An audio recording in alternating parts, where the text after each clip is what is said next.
Now, I have to say, when we read that, oftentimes we kind of read scripture in a contemptuous way, or we read it like, oh, of course Jesus is right, and those silly people who thought otherwise, right? Like an eye for an eye and a tooth for a tooth. What kind of barbaric measure of justice is that?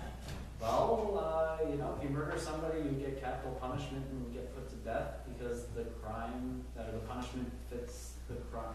Really, that's not an unjust kind of way of punishing people, is it? If you take someone's tooth, we're going to take your tooth. We're not going to take your head off for taking someone's tooth. It fits the crime, right? Don't we live in a country of laws? And aren't the punishments supposed to fit the crime? So really, if we're going to call the people who believe that stuff in the Bible, barbaric, then I guess we're kind of right there with them, aren't we? In today's culture, many people are captivated by so-called reality TV. I'm sure you've all heard and probably seen reality television at some point or another. There are more reality TV shows now than there are any other types of shows. They dominate the airwaves. From the Jersey Shore to the Kardashians, from Toddlers and Tiaras, God help us, to Bridezilla, from 19 Kids and Counting to Kate plus 8. They got rid of John. And these reality TV shows they just can't be avoided. I mean, they're so out there that even the History Channel, which used to be predominantly history documentaries, what you would expect to find on the History Channel, is now predominantly American Pickers and Axemen and Ice Road Truckers and Pawn Stars. And you better be careful the way you say that. Let me tell you. They're everywhere. I used to love watching the History Channel. Now I barely watch the History Channel because every time I turn it on, it's a reality television show. And yes, there's some kind of bent toward history, but not really. Not really. I don't go to pawn shops to find my history usually. I'm just saying. I'm sure they do come across some historical antiques and things. But these TV shows, these reality TV shows, just cannot be avoided. And the shows are built around the fact that people are imperfect. In fact, they're not only built around that, these shows bring out the imperfection in people. They capitalize on it, knowing that we, the audience, will eat every scandalous moment up like a big bowl of Rocky Road ice cream. It's a good analogy, Rocky Road, imperfect, But, we gobble that stuff up. And if we're not gobbling up the reality television, we're turning on the news to gobble up the rest of the scandals that are being put out there, right? We love scandal. The world has its standard of perfection. Success, beauty, popularity, wealth, material gain. The world has ideas of the perfect family and the perfect marriages and the perfect jobs, etc. And these reality shows are designed for people to attempt to reach those standards, but they fall all along the way. And we sit there and we love to watch it, right? There's nothing better than watching somebody else make mistakes that we know we make, but we're not watching ourselves, we're watching them, and that's what makes it okay. Or at least, most of these shows. Not all of the reality shows are like that, not all of them, but a good majority of them, I would say, are. Of course, the one reality kind of show I like is Ghost Adventures, but that's a different story. We're watching the ghosts screw up on that one, so. But it's in the failure that the entertainment value of reality TV peaks. It's in the failure that the entertainment world just really peaks with these reality television shows. In fact, if reality TV went along the lines of Little House on the Prairie, I highly doubt it would still exist today.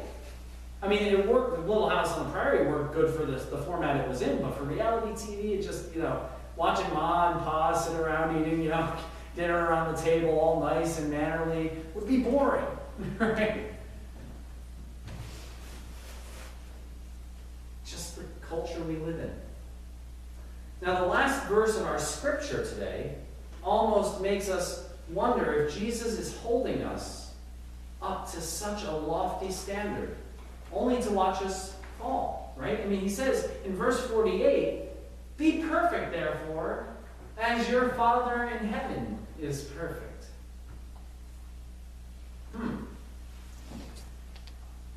Wait, that wasn't like be kind of perfect, be perfect, sort of like your Father. It was be perfect. It wasn't try to be perfect or attempt to be perfect or, hey, at least make it look like you're trying to be perfect, like your Father in heaven is perfect. It's be perfect, like your Father in heaven is perfect. Now, which one of you can say, I do that, I'm good, I can be perfect.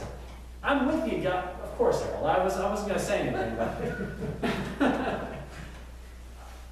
I mean, that's an awfully high bar. I mean, I can't be perfect. Can I? Don't answer that. Yet in the context of the whole chapter, we see that Jesus' words are humble, and they truly lead us to the road of perfection. You see, he's addressing those in this text. I mean, he's preaching this Sermon on the Mount. And in this Sermon on the Mount, he talks about all of the people who are in need, the people who are poor in spirit, the people who are meek, humble, the people who are being persecuted, and he blesses them. And then he turns to the people there who think they have it all, right? The people who are proud, the people who feel that they're righteous, the people who are, somewhat okay in life and don't really think that they need any advice from anybody. The people there who are judging the very people that Jesus just spent 12 verses blessing. And he addresses them.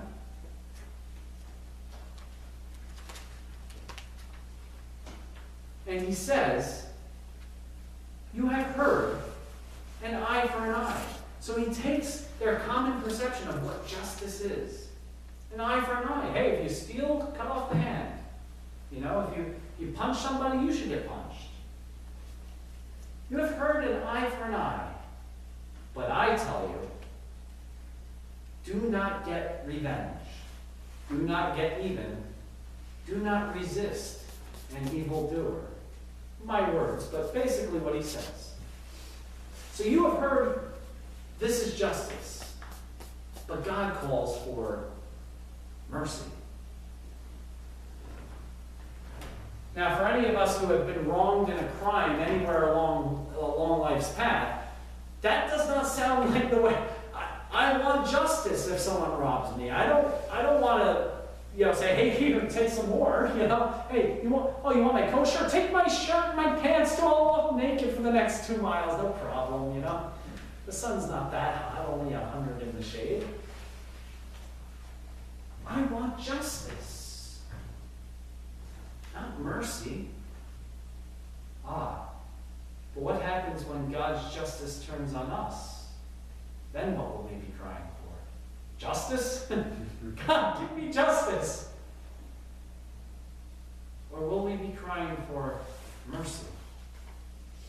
And then Jesus says, you have heard, love your neighbor and hate your enemies. Well, that seems pretty good advice, like I'm going to love my neighbors and those people who, fly planes into buildings or try to blow me up or try to kidnap my kids. I'm not going to love them so much, and nor should I, right? I mean, I should be protecting my own, shouldn't I? Oh, but Jesus says, but I tell you, love your enemies. Do good to those who harm you. Pray for those who persecute you, for the prophets before you were persecuted. Now Jesus is addressing those who claim to know the law, to those who believe that they are in good with God, to those who judge others by their own standards. Now I want to just pause here for a second. Because again, when we hear these words and we hear that context, we think of the Jewish people back in Jesus' day. They thought that they were right with the law. They thought that they were good with God. And Jesus is showing them that they are. But can we separate ourselves from that? Can we so easily separate ourselves from that group of people who think, hey, I go to church, I follow God, I'm generally a good person, I don't steal from other people. Why should my tax-paying dollars go to pay for X, Y, and Z? Why should such and such person get a second chance? Why should? We all make these sort of judgments along the way. And maybe by the standards of the laws of this country and by the standards of our own common sense, maybe those judgments make sense. But Jesus is asking us to look deeper. To not see things from our view, but from God's view. And the nice thing about God's view is that God's view doesn't just look at one specific group of people. And that's not saying God is condoning what the bad people are doing. But God's view has us all in view. And from God's view, which one of us is the perfect person?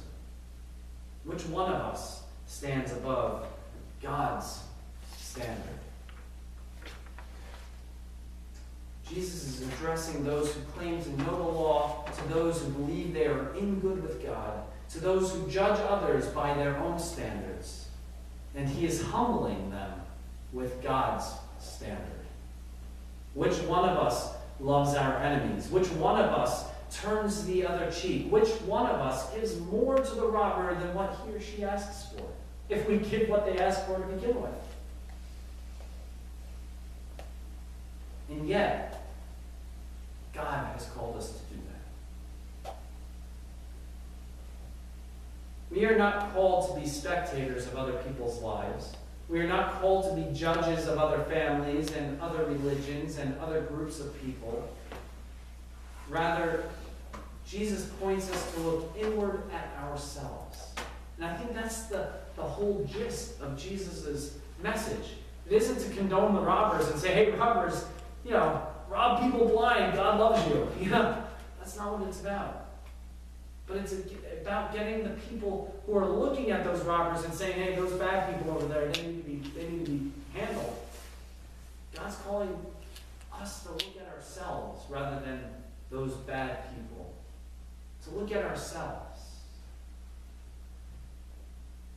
We are not called to be spectators of other people, but of ourselves. And God commands us to be perfect as our Father is perfect. If we are humble, we will recognize that there is nothing we can do to be perfect. But that's the whole point, isn't it? We're not perfect. And we will have to be poor in spirit. We will have to recognize our need for God if we truly heed Jesus' words that God's standard is perfection, and each and every one of us fall well below it. It is that humility that leads us on the road to perfection. It is that humility that leads us on the humble road that God works perfection in and through us. That's the road God's calling us to be on. That's the road that Jesus is pointing to. As John Wesley put it, we're not perfect, but we're being perfected. And that's a lifelong journey. God is not setting us up to fail, but showing us what we need to succeed. That is the difference between God and the world. God builds us up by breaking us down. The world builds us up to break us down. So, I'll end this with this. Be broken. Be humble. And allow God to perfect you in your humility. You are indeed on the road to perfection. Amen.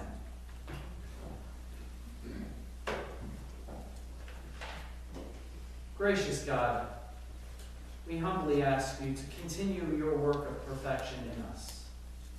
We recognize that we don't always do the things we should do, and sometimes we do the things we shouldn't do.